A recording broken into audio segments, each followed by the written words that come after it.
दोस्तों, क्या आप अपने लाइफ पार्टनर के साथ बेवफाई या इनफिडेलिटी करेंगे?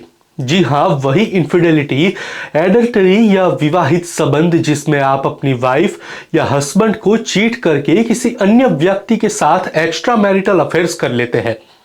अब आप कहेंगे कि भाई ये कैसा बेहुदा सवाल है। शादी जैसे पवित्र रिश्ते में चीटिंग की गुंजाइश थोड़ी ना होती है।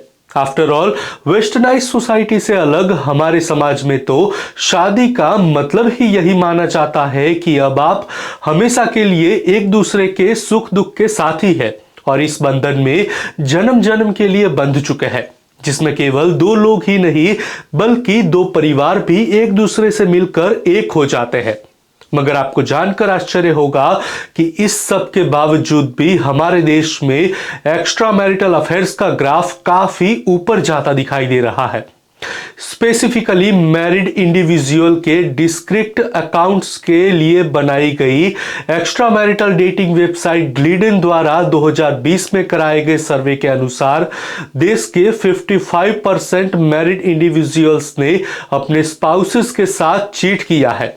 यही नहीं, देश में एक्स्ट्रा मैरिटल अफेयर्स के बढ़ते एक्सेप्टेंस का अंदाजा हम इसी बात से लगा सकते हैं कि अकेले 2023 में ग्लिडन पर इंडिया से 7.4 लाख से ज्यादा नए सब्सक्राइबर्स ने इनलिस्ट किया है और आज इसके 28 लाख से ज्यादा इंडियन सब्सक्राइबर्स हैं।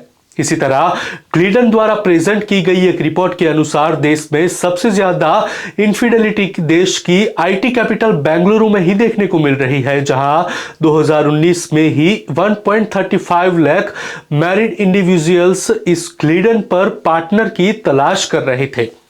यही कारण है कि बेंगलुरु को देश की इनफिडेलिटी कैपिटल कहा जाने लगा है। इसके अलावा अगर हम एनसीआरबी की रिपोर्ट पर नजर डालें तो भी हम पाएंगे कि मेट्रो सिटीज में होने वाले टोटल मर्डर में थर्ड हाईएस्ट के पीछे का मोटिव लव अफेयर्स से ही लिंक होता है। अब देखिए ना, अगर हम बीते हफ्ते की खबरों पर ही नजर डालें तो हम पाएंगे कि मध्य प्रदेश के दतिया में एक पति ने अपनी प्रेमिका के साथ मिलकर अपनी प्रेग्नेंट वाइफ को मौत के घाट उतार दिया।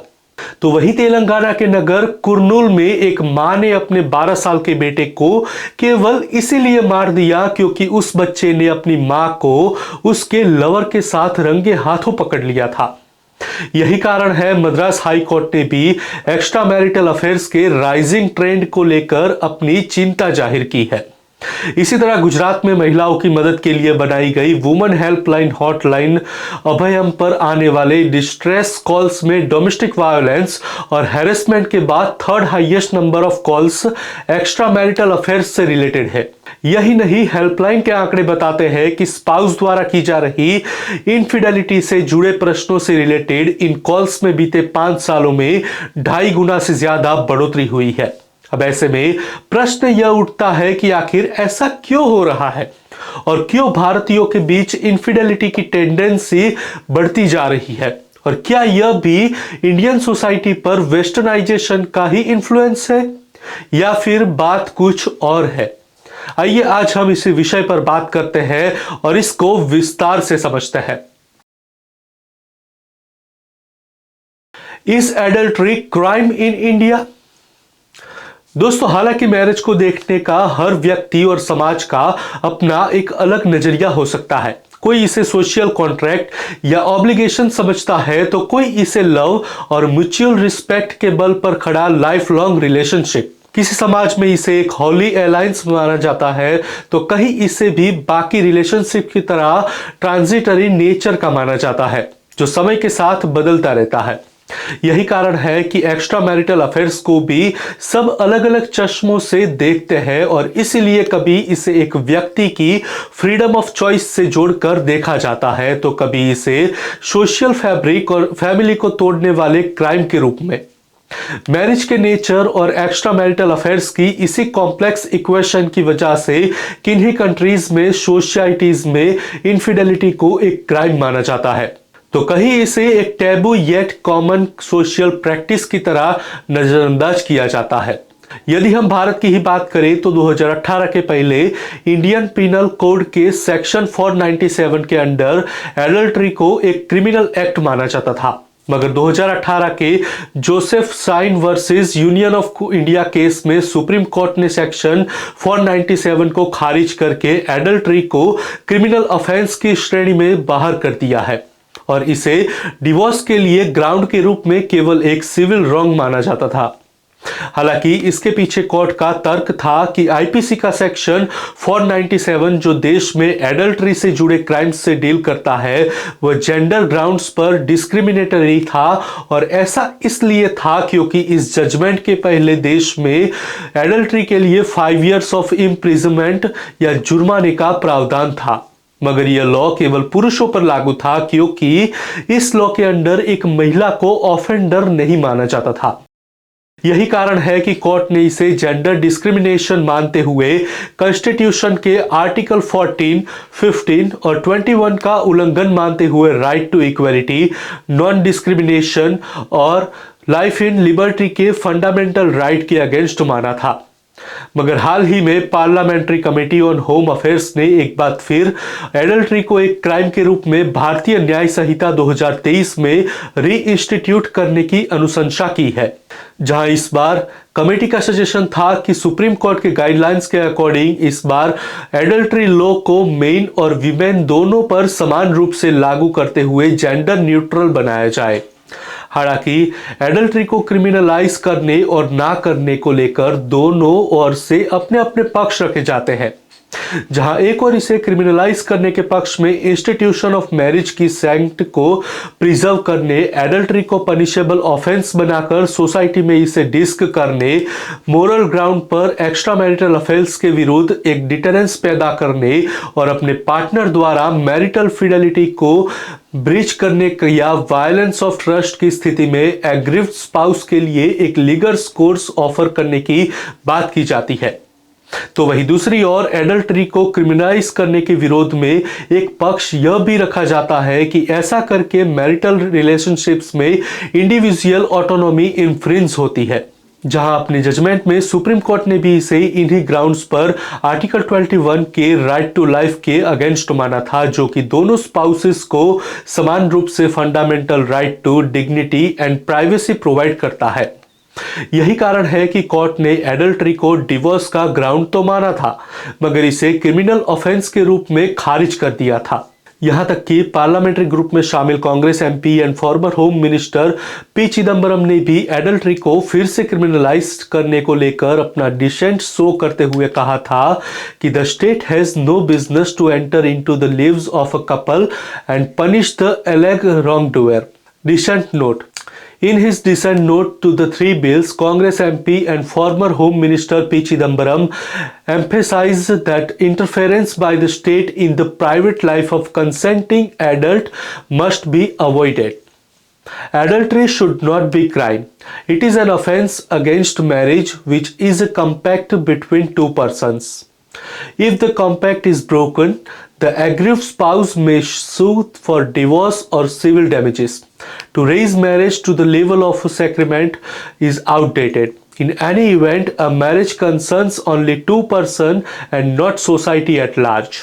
The state has no business to enter into their lives and punish the alleged wrongdoer, the note reads. मतलब कि तीनों विधेयकों पर अपने सहमति पत्र में कांग्रेस सांसद और पूर्व गृह मंत्री पी चिदम्बरम ने इस बात पर जोर दिया कि सहमति देने वाले एडल्ट्स के प्राइवेट लाइफ में राज्य को हस्तक्षेप करने से बचना चाहिए। एडल्ट्री अपराध नहीं होना चाहिए। यह विवाह के विरुद्ध अपराध है जो दो व्यक्तियों के बीच एक समझौता है। यदि समझौता टूट जाता है तो पीड़ित पति या पत्नी डिवोर्स या सिविल डैमेजेस के लिए केस फाइल कर सकते हैं। विवाह को एक संस्कार के स्तर तक ऊपर उठाना पुरानी बात हो गई है। किसी भी स्थिति में विवाह का संबंध केवल दो व्यक्तियों से होता है, न कि बड़े पैमाने पर समाज से। राज्य को उनके जीवन में प्रवेश करने और कथित गलत काम करने वाले दंडित करने के कोई अधिकार नहीं है। इसी कड़ी में कुछ क्रिटिक्स यह आर्ग्यू करते हैं कि एडल्ट्री एक सिविल मैटर है जो कि मैरिज के ब्रीच ऑफ ट्रस्ट पर केंद्रित है। ऐसे में इसे क्रिमिनल ऑफेंस की तरह ट्रीट करना ठीक नहीं है। साथ ही उनका मत है कि एडल्ट्री को एक क्रिमिनल ऑफेंस डिक्लेयर करने से होने वाले लीगल रेमिफिकेशंस के चलते एक्सट्रीम रिलेशनशिप और इमोशनल डिस्ट्रेस से गुजर रहे स्पाउस के लिए रिकॉन्सिलिएशन और भी मुश्किल हो जाएगा। खैर, अब इन दोनों पक्षों में से आप जिसके साथ भी खड़े हो, मगर असल मुद्दा यह है कि आखिर भारत में यह एक्स्ट्रा मैरिटल अफेयर्स का ट्रेंड आखिर बढ़ क्यों रहा है। तो चलिए अब हम इसे भी जान लेते हैं। Life is becoming complex. ऐसी बात नहीं है कि गुजरे जमाने में हमें एक्स्ट्रा मैरिटल अफेयर्स देखने को नहीं मिलते थे या यह 21st सेंचुरी की ही देन है, बल्कि दुनिया के हर कोने और हर समाज की तरह भारतीय समाज में भी इनफिडेलिटी के केसेस होते रहे हैं। मगर फिर भी इस बात में कोई दो राय नहीं है कि आज के दौर की कॉम्प्लेक्स लाइफस्टाइल ने एक्स्ट्रा मैरिटल अफेयर्स को बढ़ावा दिया है, जहां पति पत्नी के अलग अलग job locations, busy work life, complex lifestyle और बदलते वक्त के साथ रिश्तों में बदलती एक्सपेक्टेशन वगैरह वगैरह जैसी समस्याओं की वजह से आज के दौर में कपल्स के लिए अपनी रिलेशनशिप को हेल्दी बनाए रख पाना बेहद मुश्किल हो गया है, जिसके चलते कपल्स के बीच कभी इमोशनल अनअवेलेबिलिटी या स्ट्रेस का मुद्दा खड़ा होता है, तो कभी फिजिकल इंटीमेसी और lake of fulfilling sexual experience का, और यही मुद्दे बढ़ते बढ़ते कब बेवफाई में बदल जाते हैं पता ही नहीं चलता है। यही कारण है कि कभी कोवर्कर्स के बीच तो कभी नेबर्स या फ्रेंड्स के बीच ऐसे हालात पैदा हो जाते हैं कि वह मैरिज की इंस्टीट्यूशन की सेंसिटिविटी को बुलाकर एडल्ट्री कर बैठता है। वही बहुत से सोशल साइंटिस्ट का यह मानना है कि आज के सोशल मीडिया के दौर में एक व्यक्ति हमेशा खुद को और अपने पार्टनर को हजारों लाखों लोगों से कॉन्स्टेंटली कंपेयर करता रहता है। यह कंपैरिजन कभी लुक्स या अपीयरेंस के बेसिस पर होता है, तो कभी अर्निंग और लाइफस्टाइल के बेसिस पर, तो कभी केवल सोशल मीडिया पर दिखाए जा रहे आउटवर्ड प्रेजेंस के बेसिस पर। जबकि यह बात जाहिर है कि हर व्यक्ति में अपनी अलग अलग खूबियां और अलग अलग खामियां होती है, मगर कहीं ना कहीं इसे कांस्टेंट कंपैरिजन के चलते पार्टनर्स के बीच एक दूसरे को लेकर डिससैटिस्फैक्शन बना रहता है, और यही डिससैटिस्फैक्शन या कांस्टेंट कंपैरिजन आगे जाकर इनफिडेलिटी को जन्म देता है, जिसके पीछे का बड़ा कारण यह भी है कि आज एक मर्द हो या औरत, एक व्यक्ति के आसपास हर समय बहुत से ऑप्शंस अवेलेबल होते हैं, और मोबाइल फोन की वजह से आज मुट्ठी में सिमटी इस दुनिया में ये ऑप्शंस तेजी से बढ़ते जा रहे हैं। यही कारण है कि आजकल डिजिटल इनफिडेलिटी का ट्रेंड भी तेजी से बढ़ रहा है, जहां एक व्यक्ति सोशल मीडिया प्लेटफॉर्म्स जैसे कि इंस्टाग्राम, फेसबुक या व्हाट्सएप के जरिए फ्रेंड्स, कोवर्कर्स, नेबर्स या फिर कोई अननोन पर्सन के साथ इतना ओवर कनेक्ट हो जाता है कि कब वो उनके साथ अपना पर्सनल स्पेस और इंटीमेट इमोशंस शेयर करने लगता है कि पता ही नहीं चलता है। सोशल साइंटिस्ट की माने तो डिजिटल इनफिडेलिटी का यह ट्रेंड तेजी से बढ़ते सोशल आइसोलेशन की वजह से ही है, और टेक्नोलॉजी के ऐसे इजी एक्सेस के चलते ही आज के वक्त में एक छोटा सा गलत कदम कभी कभी एक व्यक्ति को उसके रिश्ते से बहुत दूर ले जाता है। मगर इसके अलावा एक कारण और है जो आज भारत के लोगों को बेवफा बना रहा है, और वो कारण है हमारे बचपन से जुड़ा है। तो चलिए अब इसे भी समझ लेते हैं। How your childhood can push you towards infidelity. दोस्तों, साइकोलॉजिस्ट बताते हैं कि अक्सर ऐसा देखने को मिलता है कि एडल्ट पार्टनर द्वारा की गई इनफिडेलिटी की जड़ें उनके चाइल्डहुड तक जाती है, जहां कभी कभी एक व्यक्ति के ट्रॉमेटिक चाइल्डहुड एक्सपीरियंस उसे जवानी में चीटिंग या बिट्रायल की ओर धकेलने का काम करते हैं, जिससे एक साइकिल सी बन जाती है। कुछ साइकोलॉजिकल स्टडीज यह बात एस्टैब्लिश करती है कि अगर वो लोग जिन्हें बचपन में फिजिकल या इमोशनल अब्यूज, वायलेंस या लव वंस के लॉस झेलना पड़ता है, वो एडल्टहुड में इनफिडेलिटी जैसे रिस्की बिहेवियर्स में एंगेज होने के लिए ज्यादा ससेप्टिबल होते हैं, और अक्सर बचपन में मिला यही अनरिजॉल्व ट्रॉमा उन्हें सेल्फ डिस्ट्रक्टिव बिहेवियरल पैटर्न्स की ओर और हेल्दी रिलेशनशिप मेंटेन ना कर पाने की ओर धकेलने का काम करते हैं, जिसके चलते वह अपने रिलेशनशिप्स के बाहर अटेंशन या वैलिडेशन के लिए एक्स्ट्रा मैरिटल अफेयर्स में इंडल्ज हो जाते हैं। साथ ही अक्सर बचपन में मिले ट्रॉमा की वजह से वह किसी एक पार्टनर में exclusive emotional and physical intimacy ढूंढने के बजाय अलग अलग पार्टनर्स में अपना सपोर्ट सिस्टम बिल्ड करते हैं। और ऐसा इसलिए है क्योंकि ऐसे लोगों का ट्रॉमेटिक चाइल्डहुड उन्हें अलाउ ही नहीं करता है कि वो किसी एक और व्यक्ति में ही अपना ट्रस्ट शो कर पाए। सोशल साइंटिस्ट की मानते हैं कि आज की कॉम्प्लेक्स लाइफस्टाइल में जेन जी के बीच बढ़ते रहे पॉलीएमरेस रिलेशनशिप के बीच भी कहीं ना कहीं यही कारण है, जहां वो किसी एक व्यक्ति में अपना सारा इमोशनल इन्वेस्टमेंट करने की बजाय अलग अलग पार्टनर्स के साथ एक साथ रिलेशनशिप मेंटेन करते हैं। जहां पॉलीएमरेस रिलेशनशिप उन्हें कहते हैं जहां एक व्यक्ति एक से ज्यादा लोगों के साथ एक साथ रिलेशनशिप में होता है। हालांकि यहाँ यह रिलेशनशिप सभी पार्टनर्स के कंसेंट से साथ ही बनाए जाते हैं और यह मल्टीपल रिलेशनशिप्स सेक्सुअल और नॉन सेक्सुअल दोनों हो सकते हैं। मगर अब प्रश्न यह उठता है कि आखिर एडल्ट्री के इस राइजिंग ट्रेंड से हमें क्या कंक्लूड कर सकते हैं। 2 types of marriages, not love and arrange. हमारे यहाँ जब भी मैरिजेस की बात होती है तो जनरली इन्हें 2 भागों में डिवाइड किया जाता है, लव मैरिज और अरेंज मैरिज। और हमारे समाज में इन दोनों को ही अपनी अपनी नजर से देखा जाता है, जहां एक और आज भी सोसाइटी के कुछ सेक्शंस में लव मैरिज एक टैबू है, तो वही दूसरी ओर यंगर जनरेशन की नजर में अरेंज मैरिज एक लॉन्ग लॉस्ट कॉन्सेप्ट बनता जा रहा है। मगर मैरिज काउंसलर्स की माने तो मैरिज के केवल 2 प्रकार है, सक्सेसफुल मैरिज और अनसक्सेसफुल मैरिज। लेकिन एक पक्ष यह भी है कि एक मैरिज सक्सेसफुल है या नहीं इसकी कोई यूनिवर्सल एक्सेप्टेबल डेफिनेशन नहीं है। आखिर एक सक्सेसफुल मैरिज है क्या? लेकिन यदि हम किसी कल्चरल या एथिकल कंडक्ट की डिबेट में पढ़ने के बजाय लॉजिकली एक्स्ट्रापोलेट करें तो हम पाएंगे कि एक सक्सेसफुल मैरिज शायद वही है जहां दोनों लाइफ पार्टनर्स एक दूसरे के साथ खुलकर कम्युनिकेट कर सके। वह अपने सुख दुख ही नहीं बल्कि अपने रिजर्वेशंस, अपनी डिमांड्स, अप्स डाउन्स, फियर्स और अपनी एक्सपेक्टेशंस भी एक दूसरे से साझा कर सके। और जब ऐसा हो पाएगा तो चाहे आप रिलेशनशिप्स के किसी भी फॉर्म में हो, मैरिज या लिव इन, एक्सक्लूसिव और ओपन, आप एक फुलफिलिंग सक्सेसफुल रिलेशनशिप फॉर्म कर पाएंगे। तो चलिए आज के इस वीडियो में बस इतना ही। आपको क्या लगता है, क्या बदलते मॉडर्न समय में मैरिज अपनी वैल्यू खो रहा है?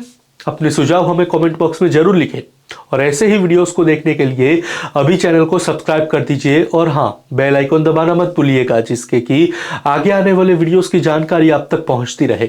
इसी के साथ मिलते हैं आपसे अगले वीडियो में, तब तक मुझे दीजिए इजाजत और आप देखते रहिए आपका अपना YouTube channel know with Nishit, empowering minds, unveiling truths. नमस्कार, जय हिंद, जय मां भारती।